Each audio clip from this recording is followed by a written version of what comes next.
దయ్యం రెండవ పెళ్ళి. దయ్యం భర్త గుండెపోటుతో మరణించి ఉంటాడు. దాంతో దయ్యం తన భర్త శవాన్ని తన కళ్ళ ముందు పెట్టుకొని ఏడుస్తూ ఉంటుంది.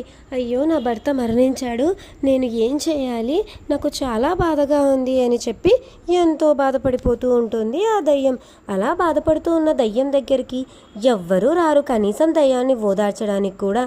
దాంతో దయ్యం నేను ఇంకా ఒంటరినయ్యానని బాధపడుతూ ఉండగా అప్పుడే చిట్టి పక్షి దయ్యం దగ్గరికి వస్తుంది. ఇదిగో దయ్యం, ఊరుకో, నువ్వు ఇలా ఏడ్చినంత మాత్రాన పోయిన మనిషి తిరిగి వస్తాడా? చెప్పు, ఎంతసేపు అయింది నువ్వు ఏడ్చబట్టి? కనీసం 4 మంచినీళ్ళన్నా గొంతులో పోసుకో, అప్పుడన్నా కొంచెం హాయిగా ఉంటుంది నీకు అని చిట్టి పక్షి దయ్యంతో చెప్తుంది. కానీ దయ్యం మాత్రం అసలు ఒక్క మాట కూడా చిట్టి పక్షిది వినకుండా ఇంకా బాధపడిపోతూనే ఉంటుంది. ఇలా ఉండగా ఇంకా జరగాల్సిన కార్యక్రమాలు చూద్దామని దయ్యం భర్తకి అంత్యక్రియలన్నీ చేసి దయ్యం కూర్చొని ఓరున ఏడుస్తూ ఉంటుంది. ఏడుస్తున్న దయ్యానికి తోడుగా చిట్టిపక్షి కూడా కూర్చొని, ఇదిగో ఇంక ఎంతలా ఏడుస్తావు, 4-5 రోజులు అయిపోయింది నువ్వు ఏడవబట్టి, ఇలా నెలలు గడిచిపోయాయి. అలా దయ్యం భర్త చనిపోయి 6 నెలలు గడిచిపోతుంది. 6 నెలలైనా దయ్యం ఆ ఒంటరితనంతో ఇంకా ఏడుస్తూనే ఉంటుంది. దాంతో చిట్టిపక్షి దయ్యాన్ని ఇలాగే వదిలేస్తే ఏమైపోతుందో అని ఆలోచిస్తూ ఉంటుంది. నువ్వు ఇలా ఉన్నావంటే అస్సలు బాగోదు, చూడు, ముందు ఈ ఏడుపు ఆపు అని అంటుంది.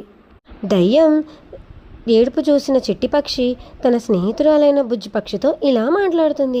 అసలు దయ్యం భర్త చనిపోయి ఎన్నో నెలలైపోయింది, కానీ అది ఇంకా ఏడుస్తూనే ఉంది అని అంటూ ఉండగా బుజ్జిపక్షి నువ్వు ఏమీ అనుకోనంటే నాకు దయ్యాన్ని పెళ్లి చేసుకోవాలని ఉంది అని అంటుంది బుజ్జిపక్షి. ఆ మాటలు విన్న చిట్టి, నిజంగా దయ్యాన్ని చేసుకుంటావా? అమ్మయ్య, నాకు ఇప్పుడు ఎంతో హాయిగా ఉంది, దాని ఒంటరితనం నుండి నేను బయటకు ఎలా తీసుకొని రావాలా అనుకుంటుంది అని చెప్పి దయ్యాన్ని కూడా ఇంటికి పిలిపిస్తుంది. ఇంటికొచ్చిన దయ్యానికి విషయమంతా చెప్తుంది. విషయమంతా విన్న దయ్యం, ఏంటి రెండవ పిల్ల, అసలు ఈ జనాలు ఏమనుకుంటారు, సమాజం ఏమనుకుంటుంది, నేను ఎలా రెండవ పెళ్లి చేసుకుంటాను అని దయ్యం రెండవ పెళ్లికి అంగీకరించదు. అలా ఉన్న దయ్యాన్ని చిట్టిపక్షి ఇంకా బుజ్జిపక్షి ఇద్దరూ కలిసి సమాజం గురించి ఆలోచిస్తే మన జీవితాంతం మనం సంతోషంగా ఉండలేము అని చెప్పి దయ్యాన్ని ఆ పెళ్ళికి ఒప్పుకునేలా చేస్తారు చిట్టి బుజ్జి కలిసి. అలా చిట్టిపక్షి బుజ్జిపక్షి అందరూ కలిసి దయ్యాన్ని పెళ్ళికి ఒప్పించి పెళ్ళికి సిద్ధమవుతారు. అలా పెళ్లి చేసుకుంటూ ఉండగా నెమలి, చిన్న కోడి అందరూ ఆ పెళ్ళికి వస్తారు. దయ్యం ముందు భర్త అయిన ఆత్మ కూడా అక్కడే చెట్టు మీద కూర్చొని ఆ పెళ్ళిని చూస్తూ దయ్యం ఇక ఇప్పటి నుంచి సంతోషంగా ఉంటుంది, బుజ్జిపక్షి పెళ్లి చేసుకోబోతుంది కదా అని ఆనందంగా ఉంటారు.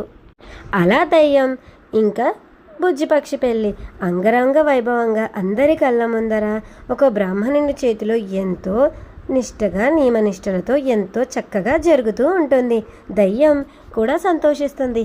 ఇక నా జీవితంలో సంతోషాలుంటాయి, ఇప్పటి నుంచి బాధలే ఉండవు అని ఆనందిస్తుంది.